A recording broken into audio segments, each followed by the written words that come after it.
Bonjour et bienvenue sur Sait-on jamais. On profite de la neige pour vous présenter cet épisode sur la conversion d'une luge en traîneau d'aventurier. Une poulka qui nous permettra de transporter notre matériel en s'épargnant le dos, mais aussi de descendre en duo les pentes gravies à la force de nos jambes. Ne sachant pas si les poulkas sont adaptés à la descente, on est parti sur une luge grand format capable d'embarquer 2 personnes. Ce modèle, Snowbob XL, mesure 125 cm de long et 66 cm de large, et peut embarquer jusqu'à 120 kg de charge, à condition de pouvoir tracter. Ces luges de la marque française Frendo sont généralement celles qu'on peut louer en station de ski.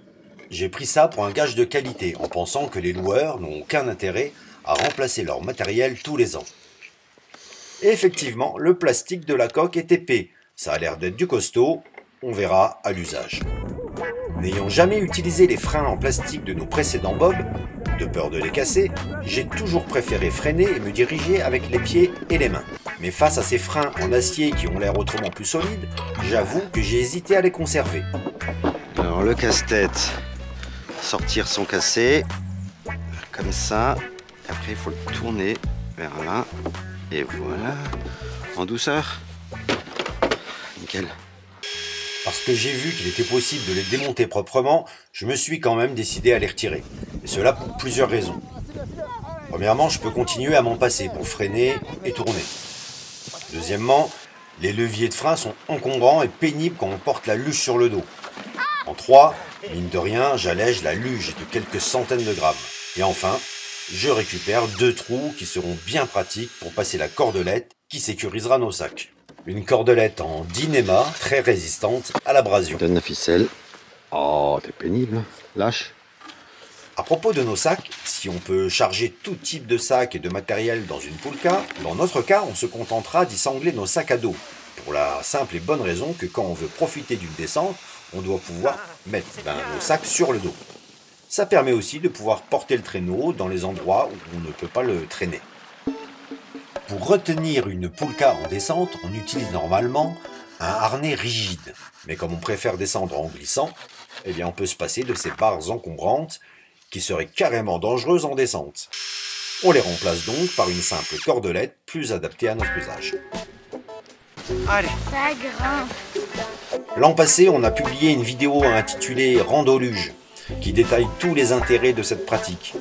Une autre façon de profiter des pentes enneigées, loin de la foule des skieurs en se passant des remontées mécaniques. On vous invite à la visionner en complément de cet épisode. Notre chienne ajoute au plaisir de s'évirer. En plus de son instinct de berger, elle se révèle être un formidable chien de traîneau.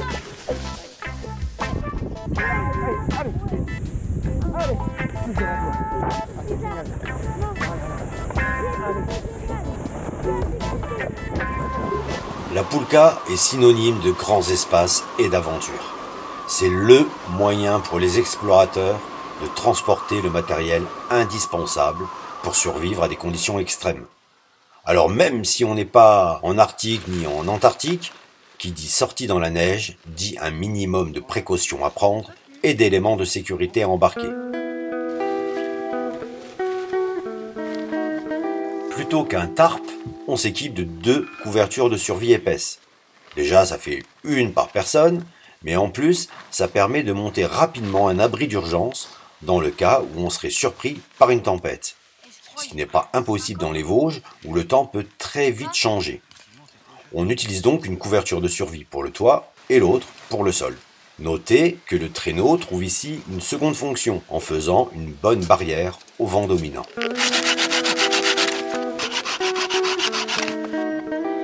Un réchaud est également bien utile pour se réchauffer, faire bouillir de l'eau et cuisiner. Vu que le gaz butane supporte mal les températures négatives, on préfère prendre notre réchaud à bois, celui à double paroi qui permet une double combustion, celle du bois et des fumées, pour une meilleure performance. Ce qui est bien, quand on fait le feu dans la neige, on est sûr de rien faire cramer à côté. Au moins là, on est tranquille. Un petit couvercle. Voilà, un peu d'eau chaude.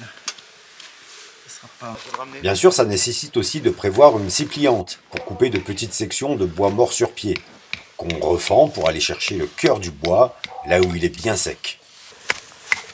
Eh ben, il est bien ce petit couteau. Super. C'est bon, voilà.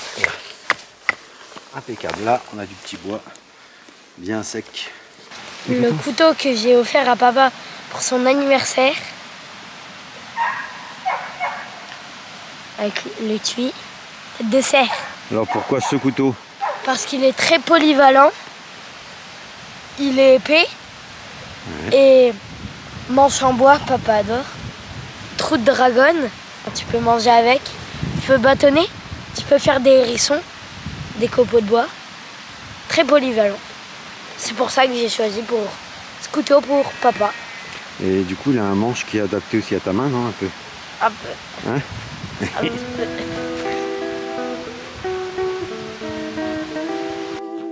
En cette saison, la nature n'a pas grand-chose de comestible à offrir. Mais il reste toujours des aiguilles sur les sapins pour une infusion qu'on dit riche en vitamine C. Voilà donc pour ce court épisode hivernal, en espérant qu'on aura encore de la neige pour en profiter. En attendant de se retrouver pour de nouvelles aventures, on vous dit salut et à bientôt sur Sait-on jamais.